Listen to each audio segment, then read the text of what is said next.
Hello, I'm Andrew Pritchard. Thank you for watching today's Corn Belt Regional Forecast, brought to you by Nutrien Ag Solutions. So you look at the last 48 hours of precipitation across the entire United States.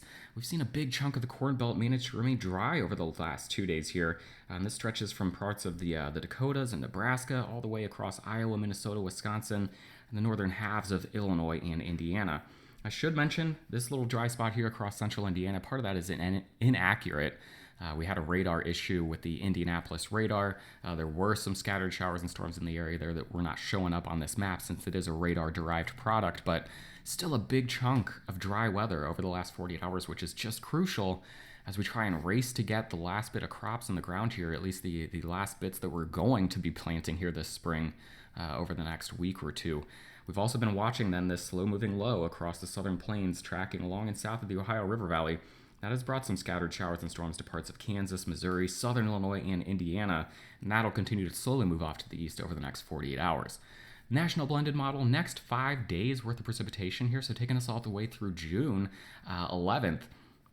And we got some good news here as well. We'll continue to watch this slow moving upper level low. It's going to bring heavy precipitation to the southeastern United States, some precipitation along the Ohio River Valley here across southern Illinois and Indiana, maybe a little more scattered in nature as it swings off to the northeast across the far eastern Corn Belt, part of Ohio picking up some precipitation here. We'll also be watching this frontal boundary that stretches from the Dakotas into parts of Nebraska and eventually western Minnesota. That's going to bring scattered thunderstorms to the area, the chance for some severe weather as well, but that loses a lot of its oomph as it moves off to the east. And that leaves us with what could be a very big dry window here from Kansas into the Great Lakes, including parts of northern Illinois and Indiana, taking us all the way through June 11th. And if we jump ahead to June 15th, taking it out to the next 10 days, we still see a very big window here where we're going to remain mostly dry across parts of eastern Kansas into the central Corn Belt, all the way over to parts of central Illinois and Indiana. Where we're going to be tracking a midweek storm system here that I'll tease for you in just a moment, but really good news, especially when we compare to the pattern we've had over the last month or two with just repeated rounds of heavy storms where it's been, in some of these areas, more than 50% of the last 45 days we've seen rain, and you just can't plant if you have rain on more days than you don't. So a big dry window here for the next 10 days is exactly what we needed for some of these folks to get the rest of their crops in the ground, at least the rest that they plan on getting in the ground. Week 1 precipitation anomalies, this is from the GFS ensemble model, so this takes us through June 14th. We see the same features. We got the slow moving low taking this, bringing heavy precipitation across the southeast region. We also do see the frontal boundary here that'll bring scattered storms Friday and Saturday to the upper Midwest and the northern plains. But then if I take these drawings off, we still see that big dry window creeping up through the central Corn Belt, keeping us mostly dry here over the next week. Really, really good news. So we look at the week 2 precipitation anomalies from the GFS ensemble model. So now this is June 14th through the 21st, and I'm only going to tease this for a moment just because, the overall purpose of these regional videos is to focus on the next 5 days, and we've got lower predictability, lower confidence as we get way out into the next, 2 weeks with a pattern such as this. But it does look like as we talk about June 14th through June 21st, we shift back to a pattern where we're going to open the Gulf of Mexico back up. So we're feeding a warm and unstable air mass into the central United States. For the last half of May, we were dealing with a pattern where we saw a big trough over the western U.S. with a big ridge over the east. We're not going to be looking at anything like that, but with the unstable air mass here, we're going to have more zonal flow coming across the central U.S. with embedded shortwaves, embedded pockets of faster moving air within the jet stream. And those, as we head into the middle part of summer, late June into July, that's very typical. We have to watch each one of those for the potential to kick off a round of scattered showers and thunderstorms. Typically, this time of year, we're talking about clusters of storms firing up over the central plains. Those grow upscale in the late evening and overnight hours into what we call a mesoscale convective complex. That often takes the form of, a bow echo or a squall line, and those then race eastward across the Corn Belt. And so that's a pattern that we're looking at over the next, the 1 to 2 week time frame, June 14th through the 21st, perhaps becoming active with chances for severe weather and thunderstorms across this region here. So imperative here that we take advantage of this dry window here over the next 7 to 10 days. Just to bring it back here the last 30 days to kind of show you the areas that have been hardest hit, precipitation departure from normal, and it's just been, widespread across the Corn Belt, especially in this region here. over the last 30 days. And then, of course, soil moisture anomalies very high, anomalously high here as we look at the data for June 6th. Bringing it back here, you've seen the corn planting progress numbers from this week already. These came out on Monday. And it continues to be the Eastern Corn Belt and parts of the Dakotas here that are way behind when we talk about corn planting progress. So it's just going to be watching this storm system that tracks off across the southern plains. How far north does some of the scattered shower and storm activity make it? How widespread are those thunderstorms across the Dakotas here Friday and Saturday? And then how widespread is that dry window that we see here across the Central Plains going to be here over the next 7 to 10 days across the Central Corn Belt, I should say. So looking at the radar here as we wake up on Friday morning, here is that slow-moving low across the southern U.S., bringing shower and storm activity to parts of the Ohio River Valley. You can go ahead and play this one more time. We can start to see the storm system emerging now out of the Intermountain West. That's going to be bringing that chance for scattered storms across the Dakotas as we head into the later part of Friday and Saturday. We'll take a look at that here, looking at the high-resolution NAM model now. And I'll click through over time. We're looking at Friday afternoon now. You're seeing the scattered storms across the southwestern or southeastern United States along and south of the Ohio River Valley. And eventually here you're going to see those storms begin to flare up across parts of the Dakotas. So let's go ahead a little bit further into Friday evening and the overnight there. You saw the scattered storms across the Dakotas. We're still seeing the isolated shower and storm activity across parts of the southeast and the Ohio River. This is 5 a.m. on Saturday now. We'll head into Saturday afternoon, and there we see that second round of scattered thunderstorms, maybe a couple lines or bows of thunderstorms there producing severe weather and heavy downpours where they do occur here from Minnesota, North Dakota, and South Dakota into Nebraska. Looking for very widely isolated showers, perhaps moving through parts of Illinois, Indiana, and Ohio. But again, very isolated in nature. Obviously, you don't want to be the unfortunate person who is trying to get planting done and gets that brief downpour. But by and large, more folks are going to be dry than will be wet across Illinois and Indiana during the day on Saturday. As we head through the rest of this, we get into Saturday night, early Sunday morning, seeing perhaps more scattered thunderstorms across parts of central Indiana. The best time for more widespread precipitation in that area in Indiana, if we see that, is going to be as we get into the late parts of Saturday night, Sunday morning, and Sunday afternoon. As we take this out now into Sunday afternoon, let it play one more time here. We'll get it to freeze here on Sunday afternoon just to show you what we're looking at. This is as that storm system, the frontal boundary now off to the north, losing a lot of its oomph. We're not seeing as many widespread showers and storms developing along that on Sunday afternoon. And we're also seeing this storm system across the southeastern United States begin to kind of lose its organization. Maybe seeing some of those scattered showers and storms making their way into parts of Ohio as we get into the later parts of Sunday afternoon and evening. But really, this begins to move out and become a non-story for us here in the Corn Belt by late in the day Sunday. I want to show you here the temperatures and precipitation side by side here because the really interesting thing here, we're going to be moving into a cooler pattern across the Corn Belt, and you can really see that frontal boundary move across the Corn Belt as we get into the later parts of the weekend. So let's go ahead and do that. Go ahead and play this out. I'm going to go ahead and jump back. We'll go through time, taking us through the day on Friday, getting into Friday afternoon. I'll just show you once more where we expect those thunderstorms to develop now across the Dakotas into far western Nebraska. Starting to see that frontal boundary emerge. Here's where the scattered rain and thunderstorm activity is occurring here across the southeast and the Ohio River Valley. So we take this into Friday night and now Saturday morning, getting into midday on Saturday. And now you're really starting to see that frontal boundary make its way across the northern Corn Belt, seeing this shower and thunderstorm activity associated with that. We're watching isolated showers and storms across parts of Indiana, Illinois, and Ohio. Again, this is midday Saturday. Let's take this out a little bit further, getting into Saturday evening, now overnight Saturday night, and into the early morning hours on Sunday. This would be Sunday, June 9th. Now you can really see that frontal boundary stretching all the way from the southern plains into parts of the Great Lakes, where it's much cooler and less humid off to the backside of that.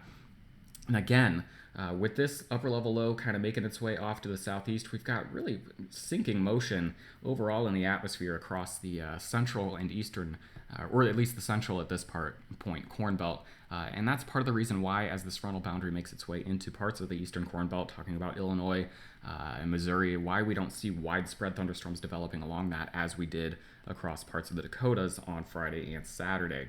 So that takes us through most of the weekend, watching that cold front track across the Corn Belt, and it'll eventually clear the entire Corn Belt by the time we get to Monday.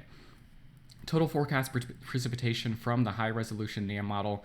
Again, don't read too far into the exact details, but take the overall pattern here where we're seeing the front make its way across the northern plains, the western Corn Belt, bringing scattered thunderstorms to that area, a slow-moving upper-level low across the southeastern United States with perhaps isolated showers and storms making their way into Illinois, Indiana, and Ohio. But again, if you look at that, more folks remaining dry, then we'll get the downpours here across Illinois, Indiana, and Ohio through the weekend. So honestly, we were watching this thing maybe 5 to 7 days ago thinking it might be terrible news for parts of the eastern Corn Belt. Right now it looks like, unfortunate news for a few, but more we'll see dry weather here than we'll see the heavy rain over the next 5 to 10 days.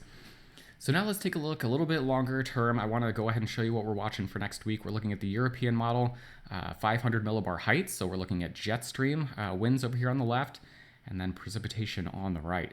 Let's go ahead and get this started, and we'll go through time because I want to talk about next week especially. So here's what we're watching. The upper level low off to the south today. We're watching this trough across the Pacific Northwest. That's going to bring the thunderstorms to parts of the Dakotas here Friday and Saturday. And obviously the upper level low here going to be responsible for the precipitation off to the southeastern United States. So let's go ahead. I'll take the drawings off and we'll go ahead and we'll get through the weekend a bit quickly. I've already talked a lot about that. You're watching that upper level low move slowly off to the east as we get into Sunday. Here's where that frontal boundary is now stretched across the central United States.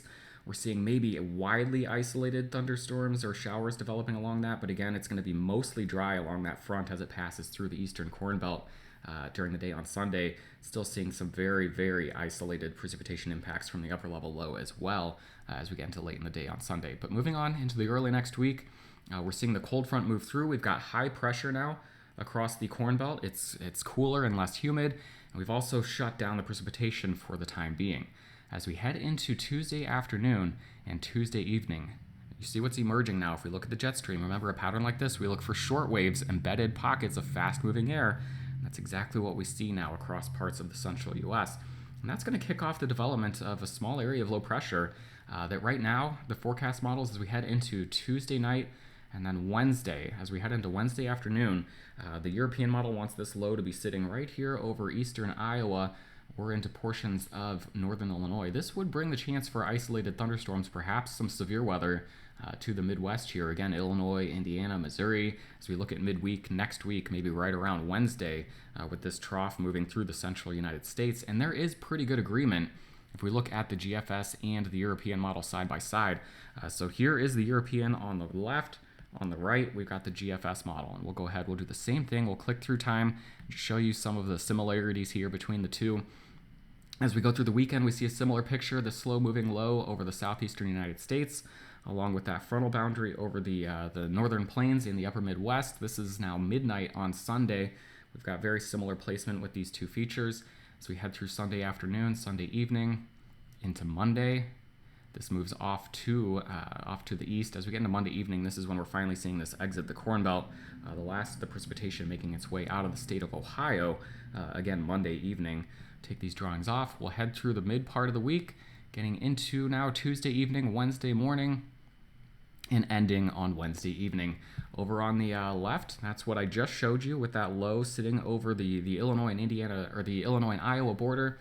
And if you look over to the right with the GFS model, we've got the exact same placement, maybe a slightly stronger storm system is what the GFS says, a little more tightly compact, but almost the exact same placement, which you gotta say, looking out 6 days, 7 days here with both these models, that is remarkable agreement that we'll see another storm system track through parts of the central Corn Belt Wednesday or midweek of next week, I should say. I'll leave myself some flexibility there, somewhere between Tuesday and Thursday, perhaps seeing some scattered showers and storms tracking across parts of the central Corn Belt. And again, pretty good agreement here, although Eric will hit this with more detail in our Monday morning update, and I'll hit it a little harder once we get to our Tuesday regional Corn Belt update. Total precipitation side by side, European on the left, GFS model on the right, and you see the same picture, the heavy precipitation across the southeastern United States. We see the frontal boundary across the northern plains in the upper Midwest. This, by the way, takes us all the way through Wednesday of next week, and so that's why, we see that big dry window here still across parts of the central and eastern Corn Belt, but starting to get some scattered precipitation showing up here where we see the forecast for that storm system midweek next week.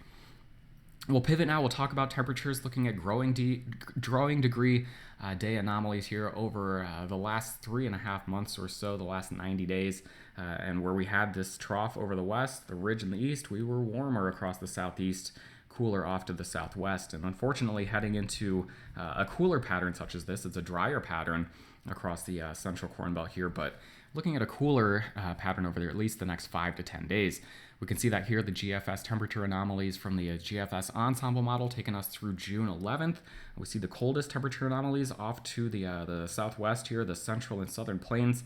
The cooler temperature risk pretty much widespread across the Corn Belt. Now, of course, we want to see cooler temperature risks in June rather than seeing a map like this in July or January, I should say, because these cooler temperatures obviously going to be talking about temperatures in the upper 70s and lower 80s. The 6 through 10 temperature anomalies, so this is now June 12th through June 17th. We see those cooler temperature anomalies across much of the Corn Belt. Looking at high temperatures over the next 5 days now, starting with Friday. High temps very warm across the northern plains where we're in the lower to middle 90s. 80s widespread pretty much elsewhere, but rain and clouds going to be keeping us cooler across parts of the central and eastern Corn Belt where we're in the upper 70s. Here's a look at your Saturday high temperatures. Now Sunday, we're really seeing the effects of that cold front making its way across the Corn Belt here. Your Monday high temperatures, and then by the time you get to Tuesday, widespread high temps in the 70s across the Corn Belt, which certainly is cooler than average. As always, Eric Snodgrass. I'll have an in-depth look at the evolution of the next 1 to 2 weeks in our Monday morning ag forecast video, and I'll have your next Corn Belt regional forecast for you midday on Tuesday. Have a great weekend.